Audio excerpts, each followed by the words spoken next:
Vuminji, Vuminji, Vuminji, Vuminji. Hi everyone, welcome to another Oy'Nissh vlog. Today I am in New Winton and I am revisiting this place, having visited during February where I did a pre-spring vlog. So I am nearing the Winton Castle estate, In the previous video I told you that this is a private estate where they have function and events for various groups, so it's private access only as it's stated on the gate. But it is apparently a great place, a great getaway for people who want to, relax, have some fun. They have shooting course, assault course, etc. Various stuff. But in the Winton or New Winton area in general, it's good for foraging, and that's the purpose of me visiting. So I'm revisiting some of the foraging grounds that I did visit during the pre-spring vlog. And remember, there were two main wild vegetables that are focused on: ground elder or sias, but also wild garlic, also called ramson in the UK, but in Oy'Nissh called vuminji. Now the idea is to go and visit to see what size they are and to see if I can forage for some of them. Notice that ground elder do get larger than they are at the moment. They're still quite small, but the idea is to get the new leaves to make menus because the leaves are tender, just sufficient. But also there'll be various sizes of wild garlic plants, wherein some probably will be nearing flowering at the moment and suitable for foraging, but others will come on a little later in the weeks to come, leading up even to the beginning of June. At the time I was unable to find any wild leek or plemunji because I just don't know where in this area there's wild leek. Generally they're supposed to be near water, streams, brooks, deans, etc. But I just cannot find where I could get some. Also, what I didn't highlighted at the time was nettle or armut. So in this video I'm hoping to cover at least 3 of them. That is wild garlic or vuminji, ground elder or sias, but also nettle or armut. If I do find wild leek on my way back, then I'll do a separate vlog for this. So in the moment I'm projecting for a 3-part series of the Winton Castle Estate area or the New Winton area for foraging. However, it will become a 4-part series if I can find wild leek or plemunji. So journey along with me as I revisit this particular area to see how large the plants have grown as opposed to where they were during February. So thanks again for vlogging with me. And as I said, this area is famous for businesses to do events and so forth. I don't know the full details, but as you can see, the website, everything is online. Maybe one day I'll get to do an assault course there. Obviously, I think it's more corporate events. Nonetheless, hopefully one day I'll be part of some corporation enough to go and do some assault course. But it's a beautiful place, as you can see, absolutely amazing. And I haven't been on it, but I imagine it's well recommended by people. Place of relaxation, and there's just loads of land all the way back there and up that side for various things. So it's a great place, I believe, for you know, for fun and so forth. So I'll be heading up to go forage for these spring vegetables, and see you later. Okay, so I'm heading, so welcome to part 3 in the 3-part series of vlogs regarding foraging during March of 2023. Spring foraging for ground elder or sayes,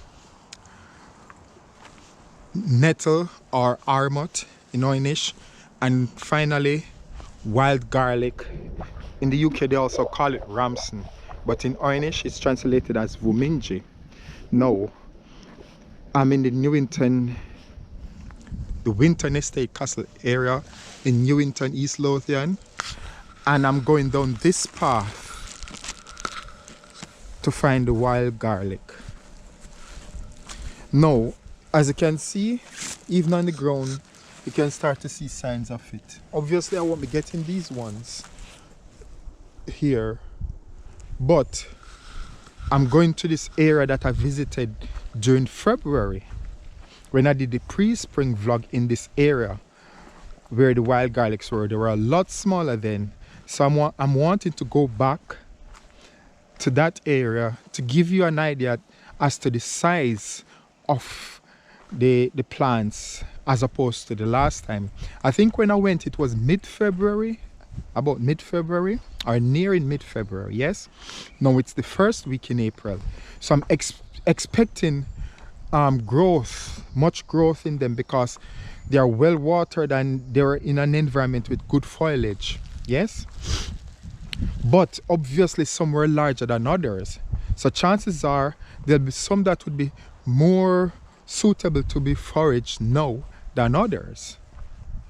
No, in the distant, in this area just beyond there, that's the part I was telling you about. That's the place I visited. I hadn't been up the hill there, which would have been handy, but as you can see all up that hill, that green carpet along the hillside, let me see if I can come this way, that's wild garlic or vuminji. Now when I came here first, I didn't go up that side. No, I could have, probably it would have been easy. Let me check, maybe it would have been easier going up there. Yes, it probably would have. See, I could have just gone up there, quite straightforward. But you know, we guys, unlike ladies who just take it simple,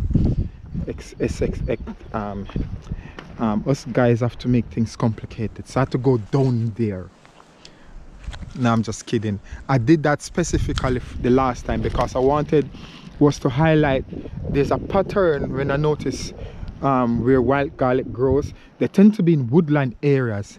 Maybe because one good explanation, maybe not the only one, but one of the explanation could be that it's got rich foliage, especially in UK with autumn, and the leaves fall, and then all that nutrients then leach into the soil to make it rich for spring when the wild garlic plants need it. The bulbs need to spring to action.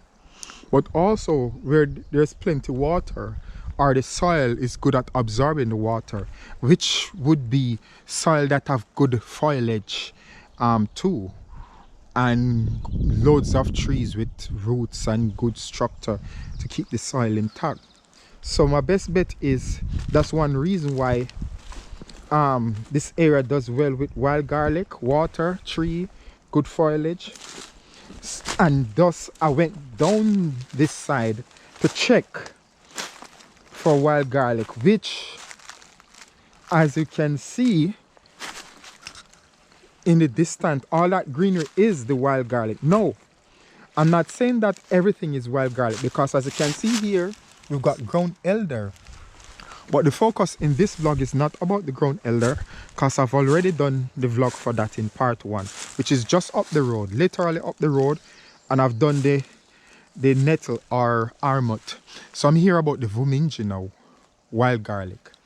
And as you can see, it's covering the hillside. Look at that. It's just so, these ones, as you can see, they're very small. Well, they're small, they're not ready to be foraged, as you can see.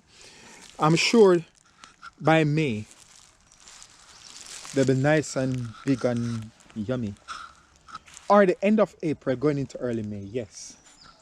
But down there are some that will definitely be ready, because the last time I checked in February, some were already well on the way to be foraged for this stage, because they were already large. Yes? Look at the hillside again, as you can tell. You remember I did the vlog in Pennycook, right? And there was wild garlic along the North Esk River, all that area, that plain, yes? I also did a vlog shortly afterwards, going past Pennycook to Roslyn, and along the Roslyn Glen there was this area that also had wild garlic and loads of water. It just seemed to be the case where you've got water and woodland, loads of wild garlic. So if you want to know if wild garlic is in your area, find those two combinations. At least woodland, but woodland and running water, maybe a dean, a stream, a brook, whatever term they use in the UK, depending on where you are, England, Scotland. And I think it's the same with the Republic of Ireland. They share similar climate. But definitely water, woodland, thus good foliage, good drainage system, good for plants that are waterphilic or love loads of water. I just believe it works well in this environment. Look at it. Just look at the greenery. And the smell. It's the smell you see also that does wonders. You know, the smell. So here's a wee stream going who knows where. And right along following the stream you find wild garlic. That's the beauty of it. Follow the stream, follow the water. Now you see why I tend to use the term water garlic. I know generally when they talk about water garlic, it's you put a clove of or a few cloves of garlic in water. But for me, not being exposed to wild garlic in Jamaica, because we don't have wild garlic in Jamaica. We've got garlic, but not wild garlic. But from my perspective, having been introduced to wild garlic and having to go forage for it, and then start to notice that it's always in woodland and near to water, I sort of put the two together, water, garlic. It is the garlic family that is close to water, along with wild leek. Yes, wild leek also love water. You tend to find, I remember the Duddingston Golf Club. Just go down to the Duddingston Golf Club, running adjacent to the Innocent Path, and loads of wild leek, because that area is wet and it's near running water too. They just always work. And right along that water that goes right down to the sea in Musselburgh, you find wild leek. So definitely wild leek and wild garlic, definitely thriving area like this. So let's go inspect. Oh, I forgot to mention. No. So we've got wild garlic on this side, which is fine, okay? And as you can see, some of them are very tiny, some of them are larger. Now, over there, we've got the lush ones, right? So we're saying, yeah, that's great. But what if there's heavy rain? Look, heavy rain means that the water could probably start to run as far as up here. There's no way to get across that side. So just be mindful when there's heavy rain. You wouldn't want to cross over into areas where you'll put yourself or compromise yourself, you know, in terms of getting drowned or something by the swift flowing water. So in a situation like this where the water is quite gentle and there's not much problem and you can actually walk across, then it's fine. However, if there's heavy rain and the water is swift and flowing, Well, I guess you wouldn't be able to even forage for the wild garlic because it will be covered with water. But think of all the nutrients it's getting. Wow, I'm just saying. But you definitely have to wash your vegetables. I think there's a similar situation in Seaton Sand by the Seaton Dean, where you've got wild garlic on the other side of the water, just like here. But when it's swift, you just leave it be and find your garlic elsewhere. Or else you'll be swimming with the fishes. With the fish rather. And you don't want to be swimming with the fish, do you? So now it's time to get some of the large ones. At this point, I'm going to put the Head Pro on because I find it easier to forage for wild garlic and leek with the Head Pro.